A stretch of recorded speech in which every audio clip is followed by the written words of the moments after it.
श्री स्वामी समर्थ। जय जय स्वामी समर्थ। अनंत कोटी ब्रह्मांड नायक राजाधिराज योगीराज अक्कलकोट निवासी सद्गुरु श्री स्वामी समर्थ महाराज की जय।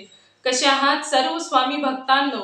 तुम्ही सदैव आनंदी राहा ही स्वामींच्या चरणी प्रार्थना। तुमच्या सर्व चांगल्या इच्छा स्वामी महाराज पूर्ण करो आणि आजचा दिवस तुमचा आनंदात जावो हीच स्वामींच्या चरणी प्रार्थना। प्रथम तुम्हा सर्वांचं खूप खूप मनापासून स्वागत आहे तुमच्या सर्वांच्या स्वामी अनुभवांनी बनलेला भक्त आम्ही स्वामींचे या चॅनल मध्ये। मित्र आणि मैत्रिणींनो, श्री स्वामी समर्थांची भक्ती केली आणि त्यानंतर वाया गेली असं कधीच होत नाही, कारण श्री स्वामी समर्थ हे ब्रह्मांड नायक आहेत। तुम्ही एकदा जरी श्री स्वामी समर्थ हा षडक्षरी मंत्र जरी जप केला तरी देखील योग्य वेळ आल्यानंतर स्वामी त्या भक्ताला खूप देत असतात। तुम्ही त्या एकदा मंत्र जप केलेल्याचं वेळ आल्यानंतर स्वामी त्याचे पुण्य तुमच्या वाट्याला टाकत असतात। स्वामी हे असे दैवत आहे की तुमचे एखाद्या भक्ताने नाव जरी घेतलं तरी त्याचे ऋण ठेवत नाही। म्हणून मित्र आणि मैत्रिणींनो, ज्या वेळेस तुम्ही श्री स्वामी समर्थ यांचे नामस्मरण कराल त्यावेळेस श्री स्वामी समर्थ हे नेहमी तुमच्या बरोबरच असतात। फरक मात्र एवढाच असतो की काही भक्तांना श्री स्वामी समर्थांचे अनुभव लगेचच येत नाहीत, परंतु काही श्री स्वामी समर्थांचे भक्त असे आहेत की त्यांना श्री स्वामी समर्थांनी पटकन अनुभव दिलेले आहेत। परंतु ज्या लोकांनी स्वामी भक्तीचा मार्ग निवडलेला आहे त्या लोकांना, सर्व भक्तांना स्वामी हे योग्य वेळ आल्यानंतर खूप अनुभव देत असतात। आणि एखाद्या भक्ताला ज्या वेळेस अनुभव येत असतो ना त्यावेळेस त्या भक्ताने जर त्याचा अनुभव इतरांना सांगितला तर त्या भक्ताला अजूनच श्री स्वामी समर्थ अनुभव देत असतात। मित्र आणि मैत्रिणींनो, श्री स्वामी समर्थ आणि स्वामींच्या लीला प्रचिती खूप आहेत, त्या ज्या प्रत्येक स्वामी भक्तांना सर्वांना आलेले आहेत। मित्र आणि मैत्रिणींनो, आज मी जो तुम्हाला अनुभव सांगणार आहे हा अनुभव खूपच सुंदर आहे, काळजाला भिडणारा आहे आणि स्वामी शक्तीचा अजून एक अनुभव आहे।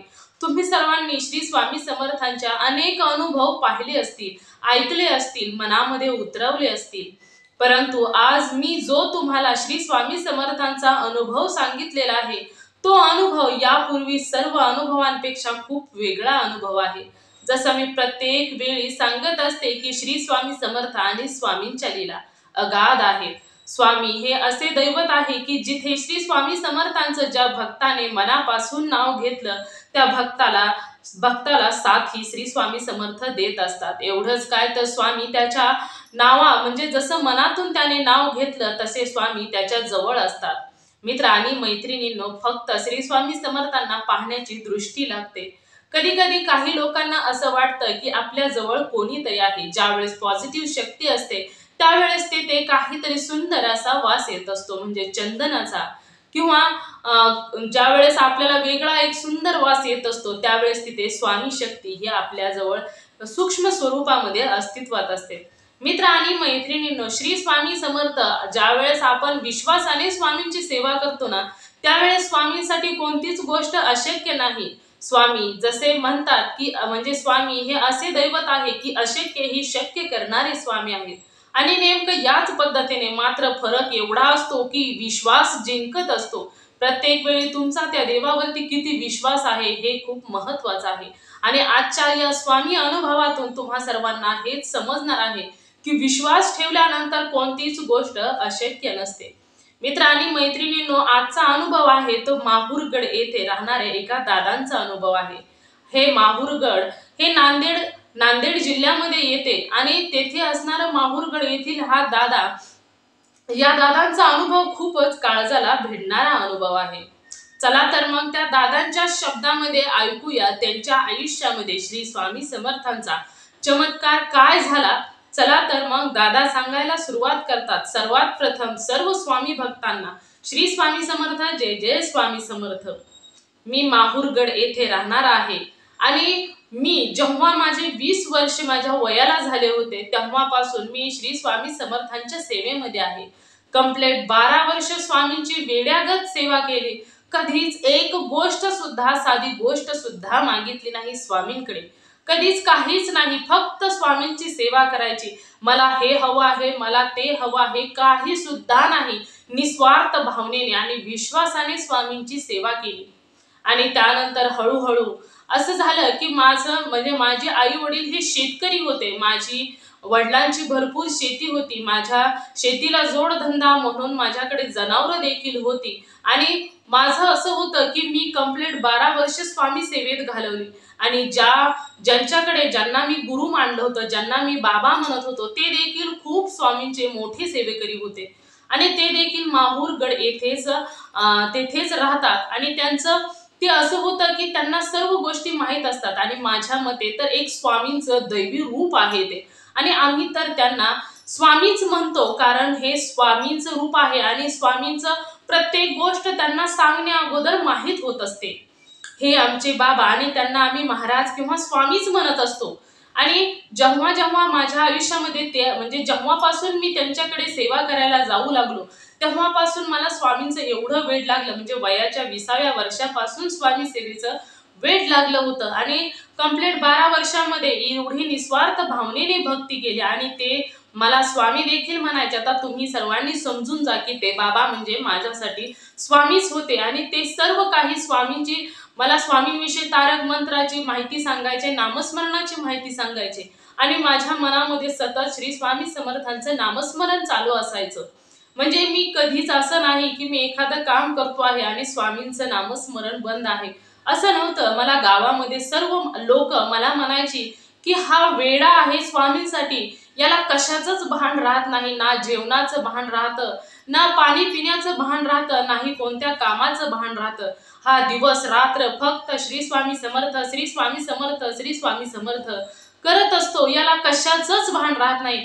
तेवढंच काय, गावातीलच काय तर माझ्या घरातील माझे आई वडील सुद्धा म्हणायचे की हा येडा नाऱ्या आहे, ह्याला काहीही समजत नाही आणि त्यामुळे हा फक्त स्वामी स्वामीच करत असतो, स्वामींनी याला वेड लावून ठेवला आहे, असे माझे आई वडील सुद्धा सतत म्हणायचे. आणि एवढा मी स्वामींच्या सेवेमध्ये वेडा होतो आणि ज्यावेळेस मला स्वामी म्हणजे मी स्वामींकडे कधीच कोणतीच गोष्ट मागितली नाही आणि तेथेच असणाऱ्या एका म्हणजे आमच्या गावामध्येच एक छोटंसं म्हणजे कंपनी म्हटलं तरी देखील चालेल, तिथे मी काम करत होतो आणि काम करत असताना म्हणजे ज्यावेळेस आता मला स्वामींचं वेड लागलं होतं आणि त्याच वेळेस असं झालं की माझ्या आयुष्यामध्ये जी काही गोष्ट घडेल ती मी बाबांना सांगायचो, माझ्या स्वामींना सांगायचो आणि प्रत्येक माझ्या शंकेचं निरसन बाबांकडे स्वामींकडे असायचं. जी काही माझ्या आयुष्यामध्ये गोष्ट घडेल ती मी स्वामींना सांगायचो आणि माझे स्वामी मला असे म्हणायचे की तूच एवढा माझ्या आयुष्यामध्ये मी जेव्हापासून आतापर्यंत जगलो आहे तेव्हापासून मी तुलाच एकट्याला असं पाहिलं आहे की तू कधीच माझ्याकडे काहीच मागितलं नाही, नाहीतर एवढ्या संपूर्ण वर्षामध्ये मी माझ्याकडे जो कोणी व्यक्ती आला त्याने प्रत्येक वेळी माझ्याकडे काही ना काही हे मागितलेलं आहे, परंतु तू एवढा माझ्यासाठीच तुझा जन्म झाला असेल असे मला वाटते, असे स्वामी सतत मला म्हणायचे.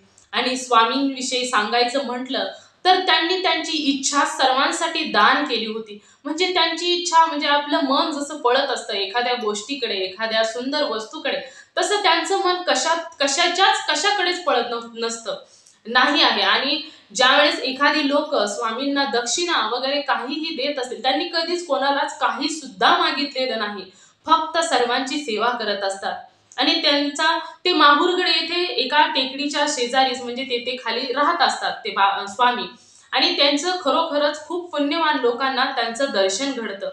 आणि त्यांचं कसं असतं की ज्यावेळेस एखाद्याने दक्षिणा वगैरे दिला तर ते कधीच त्या दक्षिणेला स्पर्श सुद्धा करत नाहीत, एवढी त्यांची इच्छा मरलेली आहे. त्यांचं कोणत्याच गोष्टीकडे त्यांचं मन धावत नाही. एखाद्याने खूप सारे पैसे दिले तर स्वामी त्याला स्पर्श सुद्धा करत नाही, दुसऱ्यांना सांगतात की ते उचलून ठेव, ते इथे म्हणजे ते कोणत्याच गोष्टीला कशाला स्पर्श करत नाहीत, असे ते स्वामी आहेत. आणि त्यांची कृपा माझ्यावरती नेहमीच असते आणि ते सदैव असं म्हणतात की तू माझ्यासाठी जन्माला आलेला आहेस. आणि म्हणजे एवढं प्रत्येक गोष्ट माझ्या आयुष्यामध्ये सांगणे, एखादी गोष्ट जर घडली तर त्यांना सांगण्या अगोदरच ते स्पष्टपणे मला त्याचं उत्तर सांगतात किंवा त्यांना मला असं वाटतं की त्यांना सर्व काही माझ्या अगोदरच माहीत आहे. तर आता असं झालं होतं की मी जिथे काम करत होतो तिथलाच एका व्यक्तीला म्हणजे माझ्या रूटचाच तो होता आणि त्या व्यक्तीला साप चावला आणि साप चावल्यानंतर त्याला भयंकर वेदना होऊ लागल्या आणि त्याला एवढ्या वेदना झाल्या की तो जागी म्हणजे तो मृत्यू पावला. आणि मृत्यू पावल्यानंतर ते माझ्या मनामध्ये खंत राहून गेलं की हे असं कसं झालं, म्हणजे तो व्यक्ती कोण होता, म्हणजे तो कोणत्या देवाची भक्ती वगैरे करत होता हे आपल्याला माहित नव्हतं, फक्त कामामधला होता एवढंच माहित होतं. आणि त्यानंतर ना मी घरी आलो. घरी आल्यानंतर स्वामींजवळ गेलो आणि स्वामींना माझ्या मनातील जी गोष्ट होती ती सांगितली की बघा ना स्वामी, आज माझ्या कंपनीमध्ये एका व्यक्तीला सर्पबाधा झाली आणि तो मृत्यू पावला. तर त्यावेळेस ते म्हणाले की मला सर्व काही माहीत आहे, परंतु तुझ्या माहितीसाठी मी तुला सांगतो की सर्पबाधा किंवा साप चावला म्हणून कधीच कोणीच मरत नाही. कारण प्रत्येक वेळी प्रत्येक गोष्टीला काही ना काही कारण असतं. ज्यावेळेस आपल्याला सर्प चावत असतो, ज्यावेळेस साप चावत असतो, तो विषारी असो किंवा विषारी नसो, परंतु कधीच आपल्याला काहीच होत नसतं. एखादा व्यक्ती सर्प चावल्यानंतर मरतो, तो एवढा घाबरलेला असतो, तो घाबरून मरतो. म्हणजे त्याचं एवढं ब्लड प्रेशर वाढतं की तो एवढा घाबरतो की तो जागीच मृत्यू पावतो. कधीच कोणताही व्यक्ती कोणत्याही बाधेने कोणत्याही म्हणजे सापाने चावल्यानंतर तो कधीच मरत नाही. ज्यावेळेस मला माझ्या स्वामींनी हे स्पष्ट करून सांगितलं त्यावेळेस मला असा विश्वास बसला की हे सत्य असेल कदाचित. कारण आपण ज्यावेळेस आपल्याला एखादी गोष्ट एखादी म्हणजे कीटक वगैरे काही ना काही चावतं ना, त्यावेळेस आपण एकदम घाबरतो, काळजामध्ये भरपूर धडधड व्हायला सुरुवात होते. आणि म्हणजे ज्यावेळेस मला माझ्या स्वामींनी सांगितलं की एखाद्या व्यक्तीला सर्प चावल्यानंतर त्याचा मृत्यू होतो, याला कारण सर्प नसतो तर तो व्यक्ती स्वतः असतो. कारण तो स्वतः एवढा घाबरत असतो, त्याच्यामुळेच त्याचा मृत्यू होत असतो. हे माझ्या लक्षात मी मनामध्ये हृदयामध्ये साठवून ठेवलं होतं. म्हणजे माझ्या ते लक्षातूनच जात नव्हतं की ही गोष्ट हे आपल्यामुळे होत असतं. एखादी गोष्ट घडत असेल ती स्वतःमुळे घडत असते, हे माझ्या मनामध्ये होतं. आणि त्यानंतर ना मग हळूहळू असं झालं की काही दिवस निघून गेले आणि निघून गेल्यानंतर जे वॉचमन काका होते ते वॉचमन काका देखील म्हणजे त्यांची देखील खूप सेवा, त्यांना देखील खूप देवादेवतांवर विश्वास होता. त्याच कंपनीचे वॉचमन काका होते, त्यांना देखील खूप विश्वास होता. आणि मला असं वाटायचं की माझ्या बरोबर श्री स्वामी समर्थ आहे, श्री स्वामी समर्थ आहे. कारण मी ज्या वेळेस काहीही एखादी गोष्ट करायचो तर मला असं वाटायचं की मी मनातून म्हणजे माझी इच्छा नसताना माझ्या तोंडातून एखादी गोष्ट बाहेर येते आहे आणि माझ्या स्वामींची माझ्यावर भरपूर कृपा आहे. एकदा वॉचमन काकांनी मला सांगितलं की माझा एक दूरचा पाहुणा आहे आणि त्याला ब्लड कॅन्सर आहे. आणि ज्या वेळेस मी तेथे त्यांनी मला सांगितलं की त्याला डॉक्टरांनी म्हणजे त्याला जे जे हॉस्पिटलमध्ये ऍडमिट केलं होतं, परंतु डॉक्टरांनी हात टेकलेले आहेत आणि त्याला घरी सोडलेलं आहे. डॉक्टरांनी सांगितलेलं आहे की त्याच्या ब्लड कॅन्सरची ही शेवटची स्टेप आहे आणि त्यावेळेस मग तू एकदा जाऊन बघ. आणि हे सांगण्यामागचं कारण असं होतं की मला गावातील संपूर्ण लोक देवा देवा म्हणायची. कारण कधीही एखादी गोष्ट कधीही एखादी अडचण असेल तर लोक जर माझ्याकडे आली तर मी तारक मंत्राचं पाणी द्यायचो आणि त्यांना सांगायचो की यावरती तुम्ही व्यवस्थित होऊन जा. एवढ्या विश्वासाने मी सांगायचो. लहान मुलांना कधी काही आजार वगैरे असेल तर लहान मुलं माझ्याकडे यायची आणि देवा काका अशी म्हणायची आणि आम्हाला हा त्रास होतोय ते त्रास होतोय. मग मी तारक मंत्राचं पाणी द्यायचो आणि त्यानंतर सर्व मुलं बरी व्हायची. काय जादू होती काही माहित नव्हतं, परंतु मला असं वाटत होतं की माझ्या तोंडातून साक्षात श्री स्वामी समर्थ माझ्याकडून कार्य करून घेत आहेत, हा माझा विश्वास होता. आणि त्यानंतर ना मी तो जो ब्लड कॅन्सरचा जो व्यक्ती होता त्याच्याकडे गेलो तर त्याचं असं झालं होतं की त्याची पूर्ण शेवटची स्टेप चाललेली होती. त्याला 4 दिवस झालं त्याचं टॉयलेट झालं नव्हतं, त्याची लघवी झाली नव्हती, त्याचं पोट पूर्ण गच्च झालेलं होतं आणि त्याचं सर्व काही म्हणजे जागीच थांबले. त्याच्या घरातील लोक त्याला स्पर्श सुद्धा करत नव्हते, एवढी वाईट परिस्थिती त्याची होती. त्याला लांबूनच खायला पाणी वगैरे देत होते आणि 4 दिवस झालं त्यांची पोट पूर्ण फुगलेले होते. घरच्यांना सर्वांना माहित होतं की आता हा व्यक्ती मरणार आहे आणि त्याच्यावरती आता डॉक्टरांनी हात टेकले होते, त्यामुळे कोणीच काहीच करू शकत नाही. आणि त्यावेळेस मला तेथे नेल्यानंतर ना मी त्यांना पाहिलं तर त्या घरच्यांनी मी आलो आहे म्हटल्यानंतर ना त्यांनी पोहे वगैरे केलं आणि पोहे मला घेऊन आले. तर त्यावेळेस मी म्हटलं की या व्यक्तीसाठी, जो पेशंट आहे त्या व्यक्तीसाठी सुद्धा तुम्ही एक प्लेट पोहे घेऊन या. आणि त्यानंतर ना ते म्हणाले की अहो ते कसले खाणार, त्यांच्या पोट फुगलेले आहे, 4 दिवस झालं त्यांना, आता त्यांचं काही खाणं वगैरे सर्व काही बंद झालेलं आहे. तर त्यावेळेस मी त्यांना म्हटलं की बरं माझी प्लेट घेऊन जा आणि असं करा की त्यांची प्लेट माझ्या हातात द्या. आणि त्यानंतर ना मग त्यांची प्लेट मी घेतली आणि त्यांना म्हटलं की आम्हाला एकच प्लेट हवी, आता आम्ही दोघं जणी बसून एका प्लेटमध्ये जेवणार आहोत. आणि त्यानंतर मग मी त्यांच्या जवळ गेलो. जवळ गेल्यानंतर त्यांना देखील भरवलं आणि मी देखील, आम्ही दोघांनी एका प्लेटमध्ये खाल्लं.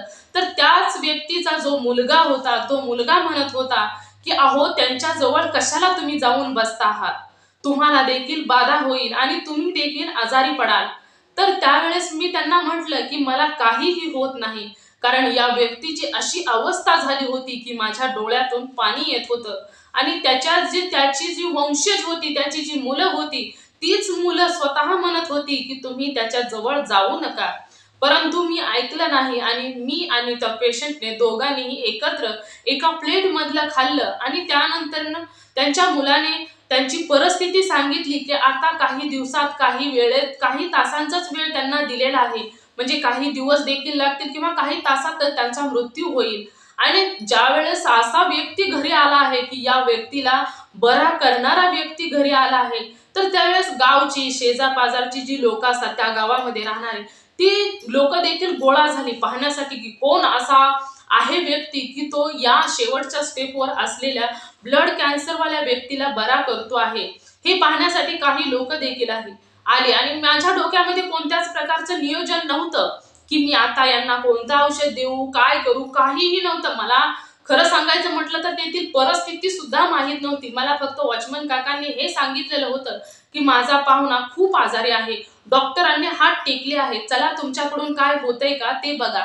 मी त्यांना नाही म्हणून सांगितलं होतं, कारण मी देव नाही, मला काही यातील माहीत नाही. परंतु वॉचमन काकांनी ऐकलं नाही.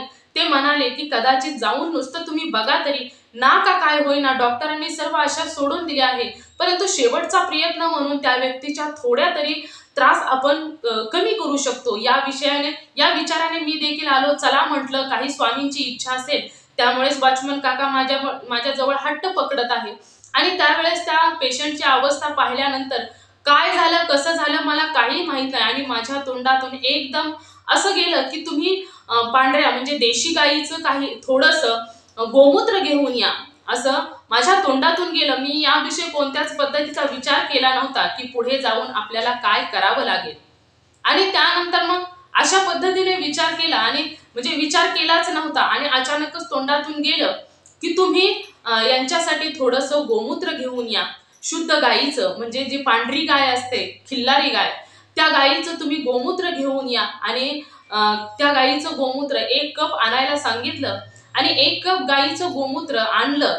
आणि त्यामध्ये मी सांगितलं की जो आपण खाण्यामध्ये सोडा वापरतो, तो अर्धा चमचा सोडा त्यामध्ये टाका. आणि तो सोडा टाकला त्यांनी, घरच्यांनी 1 कप गोमूत्रामध्ये अर्धा चमचा सोडा टाकला आणि तो माझ्या जवळ दिला. आणि मी त्या पेशंटला हा कपभर गोमूत्र प्यायला सांगितलं.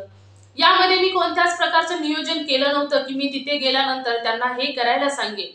आणि त्यानंतर मग त्यांना अचानकच सर्व काही घडत होतं. आणि त्यानंतर माझ्या अचानकच तोंडातून शब्द देखील जात होते. आणि त्यावेळेस त्यांना गोमूत्र प्यायला देखील दिले. तर ते आसपास असणारी लोक माझ्याकडे पाहून हसत होती की हा कोण आता नीट करणारा, आणि हा व्यक्ती नीट करेल का, हा आता या पेशंटची तर शेवटची स्टेप आलेली आहे आणि हा व्यक्ती काय नीट करायचा आहे यांना. आणि त्यानंतर मग ती लोक मला हसत हसत देखील अशी म्हणाली की तुम्ही जर या पेशंटला नीट नाही केलं तर तुम्हाला आम्ही मार देईल, तुम्ही आम्हाला काहीही ढोंगीपणा दाखवायला जर इथे आला असेल, जर या पेशंटला थोडा जरी तुमच्यामुळे काही फरक पडला तर आम्ही तुम्हाला मानू, नाही तर तुम्हाला मार देऊ, अशी देखील लोक आम्हाला हसत हसत म्हणाले. परंतु म्हणाले ते, आणि त्यानंतर मग मीच त्यांना म्हणाले की तुम्ही काय मला मारणार, मी तर इथून जाणारच नाही, जोपर्यंत यांना थोडा का होईना यांचा त्रास कमी होईल तोपर्यंत आम्ही इथून जाणार नाही. आणि माझा जो मित्र होता माझ्या बरोबर आलेला, तो खूपच घाबरलेला होता, कारण पेशंटची अवस्थाच तशी होती, कारण पेशंट लास्ट लेवलला होता, डॉक्टरने हात टेकले होते आणि आता आपण काय करणार. त्यावेळेस तो मित्र घाबरला होता. मी त्याला धीर दिला की काहीही होत नाही, साक्षात श्री स्वामी समर्थ आपल्या बरोबर आहेत म्हटल्यानंतर तू कशाला घाबरतोस? आणि त्यानंतर मग संध्याकाळी ज्या वेळेस त्यांना औषध म्हणजे ती गोमूत्र गाईचं दिलं आणि दुसऱ्या दिवशी आम्ही त्या दिवशी तेथेच आराम केला आणि दुसऱ्या दिवशी त्यांचं पोट पूर्ण साफ झालं. त्यांना टॉयलेट आले आणि म्हणजे लघवीला देखील लागला आणि त्यांची पूर्ण पोट साफ झालं. त्यावेळेस तो व्यक्ती जो पेशंट होता तो व्यक्ती रडला आणि म्हणाला, माझी जी मुलं आहेत, माझी जी सर्व माझे वंशज आहेत, यांचं काहीच काम नाही, परंतु तू माझ्या आयुष्यामध्ये आलास, यामध्ये तुझा आणि माझं काहीतरी ऋणानुबंध असेल, त्यामुळेच तू माझ्यासाठी धावून आलास आणि तू माझ्यासाठी एवढं सर्व केलंस. मी आता धन्य झालो. आता मी मरायला घाबरत नाही. माझ्या आयुष्यामध्ये मी आता पूर्णपणे सुखी झालेलो आहे. मला कोणत्याच गोष्टीचं टेन्शन नाही, कोणत्याही प्रकारचं कोणीच कोणाचं नाही, परंतु तुझं आणि माझं एक वेगळंच नातं असेल, त्यामुळे तर तू इथं आला आणि माझं एवढं दुःख तू कमी केलंस, मला संपूर्ण त्रासातून तू मुक्त केलंस. म्हणजे जो पूर्ण पोट वगैरे फुगलेलं होतं ते सर्व काही मोकळं झालं. आणि हा अनुभव हे सर्व स्वामींनी करून घेतलं असं देखील मी त्या पेशंटला सांगितलं. त्यावेळेस तो पेशंट म्हणाला, आता मला काहीच कोणत्याच गोष्टीची पर्वा नाही की माझी मुलं, माझी पत्नी, माझी नातवंड तू मला भेटलास, यातच मी धन्य झालो. हा हे ज्यावेळेस म्हटले, हा पेशंट ज्यावेळेस म्हटला त्यावेळेस मला खूप आनंद झाला. काही दिवसानंतर त्या पेशंटचा मृत्यू देखील झाला, परंतु तो जो पेशंट होता तो पेशंट पूर्णपणे मोकळा झाला. हे मी कोणत्याच प्रकारचं नियोजन केलं नव्हतं की मी हे औषध देईन, ते औषध देईन. फक्त स्वामींचं नाव घेतलं आणि तोंडातून आपोआप गेलं. मला काहीच माहिती नसतं औषधांविषयी, तरी देखील माझ्या तोंडातून आपोआप जात असतं. आणि जेव्हापासून माझ्या स्वामींना मी हे सर्व काही सांगितलं, तर त्यांनी देखील सांगितलं की तू स्पेशल आहेस या जगामध्ये. तुझ्यासाठी खूप काही स्वामींनी तुझ्या मार्फत कार्य करून घ्यायचं ठरवलेलं आहे. आणि जेव्हापासून मी 20 वर्षापासून म्हणजे 32 वर्षापर्यंत 35 वर्षापर्यंत स्वामींची निशंक भावनेने सेवा केली, कधीच कोणतीच गोष्ट मागितली नाही. त्याच काळामध्ये माझं लग्न देखील झालं. लग्न झाल्यानंतर माझी पत्नी देखील मला सर्व गुण संपन्न मिळाली. एक एक अशी वेळ होते, एक एक टायमिंग असा होता की माझ्या घरामध्ये अन्न खाण्यासाठी मिळत नव्हतं, परंतु स्वामींच्या कृपेने मी तरी देखील स्वामी मला म्हणतात की तू कधीच मला कोणतीच गोष्ट कधीच मागितली नव्हतीस, तू कधीच कोणतीच गोष्ट माझ्या जवळ मागितली नाही आणि जे काय आहे ते कष्ट करून खाणे हेच माझ्यासाठी महत्वाचं होतं. आणि यानंतर ना मला असेच काही दिवस निघून गेले आणि निघून गेल्यानंतर एके दिवशी काही वर्ष म्हटलं तरी देखील चालेल, काही वर्ष निघून गेले आणि त्यानंतर ना माझी जी शेती आहे त्या शेतीमध्ये कपाशी आहे आणि त्या कपाशीमध्ये बैलाने फनपाळी नांगरणी आपण म्हणतो त्या पद्धतीने माझ्या शेतामध्ये मी करत होतो. आणि करत असताना अचानकच नांगर चाललेला होता आणि अचानकच मला असं जाणवलं की माझ्या पायाला, म्हणजे मी सकाळचा गेलेलो होतो 9 वाजता, म्हणजे सकाळी चहा वगैरे घेतला आणि त्यानंतर मी शेतामध्ये फनपाळी नांगरणी करण्यासाठी बैलजोडी जुंपली आणि त्यानंतर ना शेतामध्ये चालू केलं काम. आणि सुमारे सकाळी 9च्या सुमारास माझ्या पायाला सर्पाने दंश केला. आणि आता मी पाहिलं की मला साप चावलेला आहे, परंतु मला काहीच सुचत नव्हतं की आता मला साप चावला. आणि नेमकं त्याच वेळेस माझ्या लक्षात आलं की माझ्या स्वामींनी सांगितलं होतं की साप चावल्यानंतर माणूस मरत नाही, तर माणूस मरतो, तो स्वतःमुळे मरतो, घाबरल्यामुळे मरतो. मग त्यामुळे मी माझ्या मनामध्ये तर स्वामींचं नामस्मरण अगोदरच चालू होतं आणि ज्या वेळेस साप चावला त्यावेळेस अचानकच ही गोष्ट माझ्या लक्षात आली आणि त्याच वेळेस माझ्या डोक्यातून एवढ्या जोरात मुंग्या निघाल्या की म्हणजे आकाशात जशी एकदम काळकन वीज चमकते त्या पद्धतीने डोक्यातून एकदम काळकन मुंग्या निघाल्या. आणि म्हणजे मी पाहिलं की तो साप निघून गेला, मला चावला आणि निघून गेला. तो म्हणजे साप निघून गेल्यानंतर मला माहित होतं मला साप चावला, परंतु मला फनपाळी करायची होती, माझ्या रानाची नांगरणी करायची होती आणि त्यामुळे मी नांगरणीला सुरुवात केली. आणि सुमारे नांगरत खूप वेळ निघून गेला, परंतु मला त्या विषबाधेचा काहीच फरक पडला नाही, मला काहीच झालं नाही. आणि त्यानंतर मग दुपारच्या 2 वाजल्या. माझे वडील देखील शेजारी जनावरं घेऊन राखत होते आणि त्यानंतर ते झालं का नाही नांगरून वगैरे ते पाहण्यासाठी माझ्या जवळ आले. तर नांगरून वगैरे झालेलं होतं 2 वाजायच्या सुमारास आणि त्यावेळेस मी नुसताच बसलो होतो. तर त्यावेळेस ते मला वडील माझ्या जवळ आले आणि काय कसं त्यांनी माझ्या पायाकडे पाहिलं कोणास ठाऊक. तर त्यांनी पायाकडे पाहिलं आणि मला म्हणाले की "अरे नाम्या, हे काय झालं आहे तुझ्या पायाला?" तर त्यावेळेस मी त्यांना सांगितलं की मला साप चावलेला आहे. तर त्यावेळेस ते मला ओरडायला लागले, "हा येडा आहे, ह्याला काही समजत नाही, निव्वळ वेडा आहे," असे म्हणाले आणि त्या स्वामींच्या नादाने तर पाकच वेडा झालेला आहे असे म्हणाले आणि तेथून गोंधळ करत करत बडबड करत करत निघून गेले. घरी गेले. घरी गेल्यानंतर त्यांनी आईला माझ्या सर्व काही सांगितलं की जा बघ पोराला साप चावलेला आहे आणि साप कवा सकाळी चावला आणि निव्वळ येडा आहे तो, त्याला काहीच कसं समजत नाही, कसं या पोराला समजून सांगावं काही समजत नाही असं आईजवळ वडिलांनी बडबड केली आणि त्यांनी सांगितलं की घरामध्ये 1000 रुपये आहेत आणि ते घेऊन पटकन त्याला दवाखान्यात घेऊन जा. मी जनावरं मोकळी सोडून इकडे आलो आहे. आणि जनावराकडे वडील गेले. त्यानंतर आई आणि माझी पत्नी दोघीही माझ्याकडे आले. आईने तर आरडत ओरडत रडत रडत सुरुवात केली, "अरे पोरा, तुला कसं समजून सांगायचं, तुला कसं काही समजत नाही, तू चल पाडतीस ना, तुला साप चावला आहे आणि तू इथंच बसला आहे." म्हणून आईने गोंधळ घातला, रडायला सुरुवात केली. मी आईला सांगितलं सुद्धा की "अगं मला काही सुद्धा होत नाही, तू कशाला गोंधळ करते आणि साप काय आता चावला नाही, साप सकाळी चावला आहे. मग मला जर काही व्हायचं असतं तर कधीच काहीतरी झालं असतं, अजून कशाला राहिलं असतं." असं आईला सांगितलं, परंतु आई काहीच ऐकेना. तिनं रडायला सुरुवात केली, हाणून हाणून घ्यायला सुरुवात केली स्वतःला. पत्नी देखील रडायला लागली की म्हटली, "अहो तुम्हाला कसं समजत नाही?" आणि त्यांच्या हट्टापोटी मग मला दवाखान्यात नेण्यात आलं आणि दवाखान्यात गेल्यानंतर डॉक्टरांनी माझ्या पायाकडे पाहिलं. तर डॉक्टरांना आईने सांगितलं होतं की याला सर्पबाधा झालेली आहे. तर डॉक्टरांनी पायाकडे पाहिलं तर डॉक्टरांनी देखील सांगितलं की याला सलाईन वगैरे लावावे लागेल. कमीत कमी असा जरी तो म्हणजे छान दिसत असला, म्हणजे टकाटक दिसत असला, तरी देखील त्याला सलाईन लावावी लागेल. आणि त्यावेळेस मग सलाईन लावण्यासाठी नर्सने हाताच्या शिरा, आपण शिरामध्ये सलाईन लावत असतो, तर त्यावेळेस त्या नर्सला काय माहिती कसं, परंतु सुईच म्हणजे शिरच सापडत नव्हती आणि तिच्या जे पॉइंट होतं ते प्रत्येक वेळी फेल जायचं आणि प्रत्येक वेळी त्यांचं असंच व्हायचं. आणि मग असं करत करत खूप वेळ गेला आणि गेल्यानंतर माझ्या हाताला त्यांनी एवढी होलं पाडली, तेवढी म्हणजे प्रत्येक वेळी सुया अशा टोचवून टोचवून टोचवून म्हणजे सलाईनच वर चढत होती, सगळं आउट जायचं, प्रत्येक वेळी आउट जायचं. मग त्यावेळेस ना माझ्या हाताला पूर्ण अशी होलं पाडली होती सुया टोचवून टोचवून. तर त्यावेळेस माझा जो मेहुणा होता तो तेथे आला होता आणि त्याला मी सांगितलं की मला काही झालेलं नाही, मला इथून दवाखान्यातून पाहिला, तू बाहेर काढ.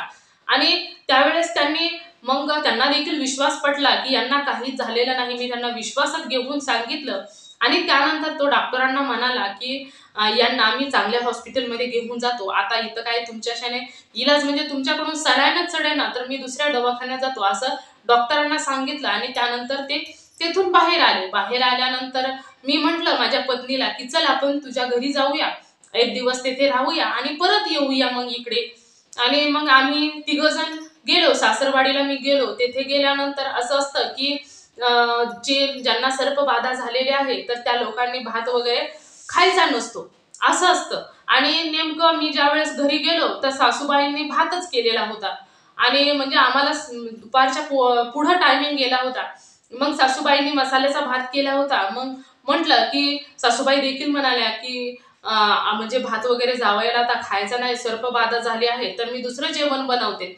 तर मी म्हटलं की नाही नाही, मला हा भातच खायचा आहे. आणि त्यावेळेस मी ताट भरून भात घेतला आणि पोट भरून भात खाल्ला. पोट भरून भात खाल्ल्यानंतर संध्याकाळी थोडा वेळ गप्पा वगैरे झाला, परंतु मला काहीच झालं नव्हतं. साधा ठणक सुद्धा मारत नव्हतं त्या जागेवरती, कोणत्याच प्रकारचा त्रास नाही, काही नाही. सर्व काही मी जसा नॉर्मल असतो त्याच पद्धतीने नॉर्मल होतो. आणि त्यानंतर असं झालं की ज्यावेळेस मी संध्याकाळी झोपलो, आम्ही सर्वजण झोपलो आणि नेमकं 12च्या नंतर ना मला असं वाटू लागलं की माझ्या डोक्यावरती कोणीतरी खूप मोठा दगड ठेवला आहे. एवढं मला हलता देखील येत नव्हतं, म्हणजे एवढा मला त्रास होऊ लागला.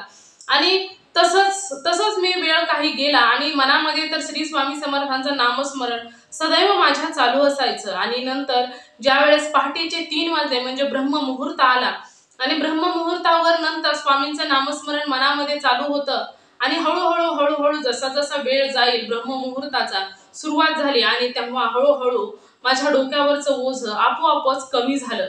आणि एवढा एवढा चमत्कार की जसं मला माझ्या स्वामींनी सांगितलं होतं की आपल्या मानवी शरीरामध्ये आपल्याला कोणताही सर्प चावला तर असं होतं की आपल्याला घाबरून आपण मरत असतो, त्या सर्पामुळे कधीच मरत नाही. हा जो माझ्या मनामध्ये होतं ते मला स्पष्टपणे समजलं. आणि त्यानंतर मग आम्ही सकाळ होईपर्यंत मला म्हणजे ब्रह्म मुहूर्तावर 4 वाजेपर्यंत माझं पूर्ण डोक्यावरचं ओझं कमी झालं, म्हणजे मी नॉर्मल झालो. मला कोणत्याच पद्धतीचं ओझं वगैरे काही वाटत नव्हतं. आणि त्यानंतर सकाळी उठल्यानंतर आंघोळ वगैरे केली, नाश्ता वगैरे केला आणि त्यानंतर आम्ही दोघंही, माझी पत्नी आणि मी दोघंही आमच्या घरी आलो. आणि घरी आल्यानंतर माझा जो मित्र होता तो जात्याने म्हणजे जातीने तो न्हावी समाज असा यातील होता. आणि तो न्हाव्याचा जो मित्र होता तो माझ्याकडे आला आणि मला म्हणाला की अरे देवा, तुला सर्प चावला आहे असं मला समजलेलं आहे आणि म्हणून मी तुला भेटायला इथे आलेलो आहे. आणि त्यानंतर मग मी म्हंटल की हो अरे, मला सर्प चावला. तर त्यावेळेस आम्ही दोघांनी गप्पा मारल्या आणि त्यानंतर म्हणाला की चल आपण जाऊया, कोठे तुला सर्प चावला होता आपण पाहूया. आणि घरी गप्पा मारून झाल्यानंतर आम्ही दोघेही गप्पा मारत मारत कपाशीच्या शेतामध्ये तिकडे गेलो. आणि गेल्यानंतर जिथे माझा म्हणजे फन वगैरे लावलेला होता, म्हणजे नांगर तेथेच लावलेला होता, तर मी त्याला सांगत होतो की मी असा फनत होतो, म्हणजे मी नांगरणी करत होतो, बैल पुढे जात होती आणि मी असा फन पकडलेला होता. आणि तेवढ्यात आमचं लक्ष गेलं की आम्ही जिथे नांगर लावलेला होता त्या नांगराच्या समोरच एक असा भला मोठा साप असा पसरलेला होता. तर त्यावेळेस आम्ही जवळ जाऊन बघितलं तर मला त्यावेळेस, ज्यावेळेस मला सर्पबाधा झाली होती त्यावेळेस मला समजलं नव्हतं की हा साप आहे, नाग आहे, काय आहे, म्हणजे काहीच मला त्याच्या जातीबद्दल काहीच समजलं नव्हतं. आणि ज्यावेळेस तो तिथे पसरलेला होता तर आम्ही जवळ जाऊन पाहिला तर तो असं वाटलं की तो बेशुद्ध पडलेला आहे.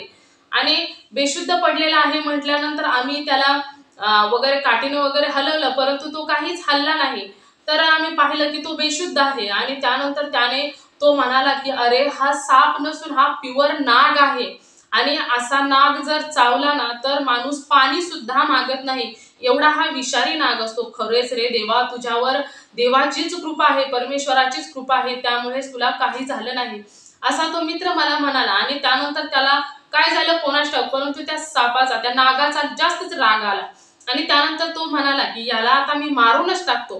तर मी त्याला म्हटलं की मी तुला मार म्हणत नाही, परंतु तुला जर योग्य वाटत असेल तू कर, असं त्याला सांगितलं. आणि त्यानंतर त्याने एक काठी घेतली आणि काठीने त्या सापाला मारून टाकलं. आणि ज्या वेळेस त्याला तो मेला आहे हे कन्फर्म झालं तर त्यावेळेस अचानकच काय झालं की माझा जिथे सर्प बाधा झाली होती, जिथे मला सर्पाने दंश केला होता, तर तिथे अचानकच सर्व रक्त म्हणजे काळं निळं रक्त असं एका जागेवरती गोळा झालं. आणि आपोआपच मनानेच त्यातून टिपकायला म्हणजे काळं रक्त पडायला सुरुवात झाली. म्हणजे कसं काय झालं काहीच कळलं नाही. परंतु ज्यावेळेस तो सर्प पूर्ण मेला आणि त्यानंतर तो बाजूला सरला तर त्यावेळेस माझ्या पायामध्ये असं मुंग्या आल्यागत झालं. आणि त्यावेळेस आम्ही दोघांनीही पाहिलं की त्याला देखील मी सांगितलं की हे बघ असं काय झालं आहे माझ्या पायाकडे. तर जिथे सापाने, त्या नागाने दंश केला होता तिथे काळं निळं रक्त एका जागेवरती गोळा झालं. आणि त्यानंतर आपोआपच त्यातून रक्त बाहेर पडू लागलं. म्हणजे ही सर्व काही आपोआपच घडू लागलं होतं, काहीच विषय नव्हता यामध्ये. आणि काही पद्धतीने ते कापलं वगैरे सुद्धा नव्हतं, काहीही केलं नव्हतं, आपोआपच त्या 2 टिपक्यातून रक्त आपोआप बाहेर येऊ लागलं होतं. आणि हे पाहिल्यानंतर खरोखरच खूप आश्चर्याची गोष्ट म्हणजे ते विष आपोआप बाहेर निघालं, असं कधीच होत नसतं. ईश्वर शक्ती, कारण ईश्वराजवळच असे अद्भुत चमत्कार होत असतात, म्हणजे आपण विश्वास सुद्धा ठेवू शकत नाही असे चमत्कार तेव्हाच होतात. आणि आपोआपच त्यातून काळं रक्त बाहेर पडलं आणि संपूर्ण विष बाहेर पडलं. हा चमत्कार माझ्या मित्राने देखील पाहिला आणि तो देखील आश्चर्यचकित झाला. खरोखरच म्हणाला की तुझ्यावरती श्री स्वामी समर्थांची खूप कृपा आहे. खरोखरच मी देखील धन्य झालो की तुझ्यासारखा मित्र मला मिळाला. आणि खरोखरच काही गोष्टींना कोणत्याच प्रकारचा पर्याय नसतो. जिथे विज्ञान संपतं, तुम्ही कितीही म्हणा की विज्ञान खूप पुढे गेलेलं आहे, विज्ञानासाठी कोणतीच गोष्ट अशक्य नाही, परंतु जिथे विज्ञान संपतं, जिथे सायन्स संपते, तिथे महाराज श्री स्वामी समर्थांचा चमत्कार पहिला सुरुवात होत असते. खरोखरच ज्या लोकांनी श्री स्वामी समर्थांची भक्ती करायला सुरुवात केली आहे ना, खरोखरच त्यांचं खूप काही पुण्य असेल, त्यामुळे ते स्वामी सेवेमध्ये आले आहेत. आणि खरोखरच काही लोकांवर श्री स्वामी समर्थांनी अशी कृपा केलेली आहे ना, अशी कृपा केलेली आहे की आपण विश्वास सुद्धा ठेवू शकत नाही. असे चमत्कार काही लोकांच्या आयुष्यामध्ये घडतात आणि काही लोक कारण मात्र असतात. तसेच हे दादा देखील फक्त कारण मात्र होते, परंतु त्यांच्या मार्फत त्यांच्या आयुष्यामध्ये स्वामींनी किती अद्भुत चमत्कार केले, खरोखरच अप्रतिम चमत्कार केले. असे जर एखाद्या स्वामी भक्ताच्या आयुष्यामध्ये जर असे चमत्कार घडत असतील तर खरोखरच किती तो भक्त पुण्यवान असेल, किती त्याची सेवा ही किती मोठी असेल. तुम्हीच विचार करा, श्री स्वामी समर्थ हे असे दैवत आहे की कधीच कोणत्याच भक्ताला एकटे सोडत नाहीत. मित्र आणि मैत्रिणींनो, खरोखरच स्वामींची सेवा करत असताना ज्यावेळेस निस्वार्थ भावनेने सेवा केली जाते, खरोखरच त्या भक्ताच्या आयुष्याचा संपूर्ण भार साक्षात ब्रह्मांड नायक श्री स्वामी समर्थ चालवत असतात. आणि हे सर्व आपल्याला या अनुभवातून समजून येत असते. हे माहूरगडचे दादा, या दादांचा खरोखरच अप्रतिम अनुभव होता, काळजाला भिडणारा अनुभव होता. त्याचबरोबर काही लोकांना विश्वास ठेवायला भाग पाडणारा अनुभव होता की श्री स्वामी समर्थ आणि स्वामींच्या लीला, खरोखरच जिथे संपूर्ण विज्ञान संपते ना, तिथे माझ्या स्वामींची लीला सुरू होत असते. मित्र आणि मैत्रिणींनो, या जगातील संपूर्ण जगाचे ब्रह्मांडाचे नायक आहेत श्री स्वामी समर्थ. या जगाचे चालक, मालक, पालक श्री स्वामी समर्थ आहेत. त्यामुळे तुम्हीच विचार करा की या ब्रह्मांडामध्ये ज्या लोकांनी श्री स्वामी समर्थांच्या भक्तीचा मार्ग निवडला, ज्यांनी श्री स्वामी समर्थांच्या सेवेचा मार्ग निवडला, त्या लोकांना श्री स्वामी समर्थ कसे एकटे सोडतील. आणि ज्या लोकांनी श्री स्वामी समर्थांचा तारक मंत्र म्हणायला सुरुवात केली, या तारक मंत्रामध्ये खरोखरच खूप ताकद आहे. जसं आपण श्री स्वामी समर्थांच्या फोटोकडे पाहिल्यानंतर स्वामी आपल्याला सहज म्हणतात की भिवू नकोस, मी तुझ्या पाठीशी आहे. ज्यावेळेस फोटोवरती आपण हे वाचतो, त्यावेळेस आपण स्वतः वाचलं आहे हे कोणत्याच भक्ताला वाटत नाही, तर साक्षात त्या भक्ताला असं वाटत असतं की साक्षात श्री स्वामी समर्थ आपल्याला म्हणत आहेत की भिवू नकोस, मी तुझ्या पाठीशी आहे. हे आपल्याला स्वामी म्हणत असतात, परंतु वाचत तर आपणच असतो ना, परंतु तो विश्वास असतो की आपल्याला हे स्वामी म्हणत आहे. मित्र आणि मैत्रिणींनो, आणि प्रत्येक वेळी जिंकत असतो तो विश्वासच जिंकत असतो. त्यामुळे मित्र आणि मैत्रिणींनो, निशंक मनाने, निर्भय मनाने आणि कोणत्याही गोष्टीचा की मी हे केल्यानंतर मला देवाने हे द्यावं हे कधीच न मागता निशंक मनाने ईश्वराची भक्ती करायची आहे. आपल्या भक्तासाठी काय योग्य आहे, काय अयोग्य आहे हे स्वामींना माहीत असतं. त्यामुळे आपल्या भक्तासाठी जे काही योग्य आहे ते श्री स्वामी समर्थ हे आपल्याला देतच असतात. त्यामुळे मित्र आणि मैत्रिणींनो, तुम्ही कोणत्याही देवाची भक्ती करा, परंतु भक्ती करत असताना निस्वार्थ भावनेने, निशंक मनाने आणि तेवढ्याच विश्वासाने तुम्ही भक्ती करायची आहे. आणि त्यानंतर तुमच्या आयुष्यामध्ये बघा किती चमत्कार होतात. तर मित्र आणि मैत्रिणींनो, या दादांचा अनुभव तुम्हाला कसा वाटला नक्कीच मला कमेंट करून सांगा. आणि त्याचबरोबर महत्त्वाचं म्हणजे जर तुम्हाला श्री स्वामी समर्थांचा कोणताही असो, लहान असो किंवा मोठा असो, जर अनुभव आलेला असेल तर मी हा व्हॉट्सअप नंबर तुम्हाला देते. या नंबरवरती तुम्ही नक्कीच शेअर करायचा आहे.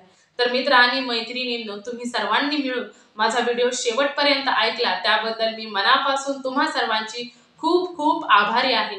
तर तुम्ही सर्वजण नेहमी सुखी राहा, समाधानी राहा, आनंदी राहा ही स्वामींच्या चरणी प्रार्थना करते आणि इथेच थांबवते. पुन्हा भेटूया श्री स्वामी समर्थांच्या सत्य अनुभवाबरोबर. तोपर्यंत नेहमी हसत राहा, खुश राहा, आनंदी राहा. धन्यवाद. श्री स्वामी समर्थ.